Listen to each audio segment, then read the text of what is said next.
madaxweynaha Soomaaliland Muuse Biixi Cabdi ayaa maanta waxa uu si kulul uga jawaab celiyay ciidamada Puntland ee weerarka ku soo qaaday ciidamada Soomaaliland saaka isagoo sheegay inay dhowr jeer oo hore ku soo qaadeen weerar kala duwan balse ay u kala kulmeen dhabar jab lixaad leh waxaan u hoosta ka xariiqay mudane Muuse Biixi Cabdi inay u dhigi doonaan cashar lama iloobaan isla markaasina ay marin doonaan jidkii ay mariyeen Siyaad Barre waa sidoo hadalka u dhigay waxaan hadaladiisu ay u dhignaayeen sida tan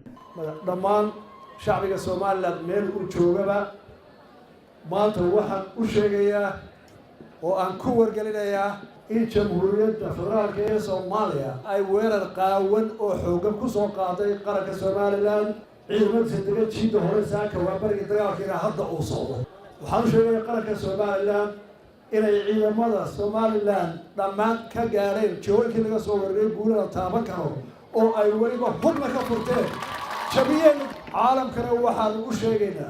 إن صدق هذي بلوده ودبي شرقية لبعضن قار أي مصور ويراره أما أي رسالة بزور دين إذا ماذا فدرالية الصومالية إذا ماذا الصوماليلاند إدكن دلكول إيجا أون نبصو حد دبي لحدا كيلومتر جدا الصوماليلاند صار قري وحد كسر دبي لحدا كيلومتر أنت أنا واحد كتير وعدوا إرجابه هذا قرامة الدولة عدك سعودتهاي هذا تهاي دولتها سفارتها المادة هذا كتبهاي قاع عربيات وحينوا أن يضيعها هلا فوجيناه أنت أبنا بدنا نتعلم لذا وهذا ويسكم مال بوين صورنا وحنوش يجينا هذا ساكن صورنا إن أنا أقول لك دونا 10 كانوا بينا أفوينا هو أبونا وحنوش يجينا إن أنا أقول لك دونا 10 كانوا بينا كوي حمودا يعني ما قريه كان كوي صار قاله وحنوش يجينا إن نسوي حسين دجالات يصدق سنة كوردك كذا عاي يوحينا صومري madaxweynaha jamhuuriyadda Soomaaliland Muuse Biixi Cabdi ayaa fariin adag u diray cid kasta oo liddi ku ah jiritaanka qaranka jamhuuriyadda Soomaaliland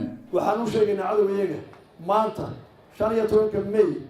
waxaanu gacanna ku haynaynaa difaaca dalka oo kaga ku jabinaa cadawga soo weeraray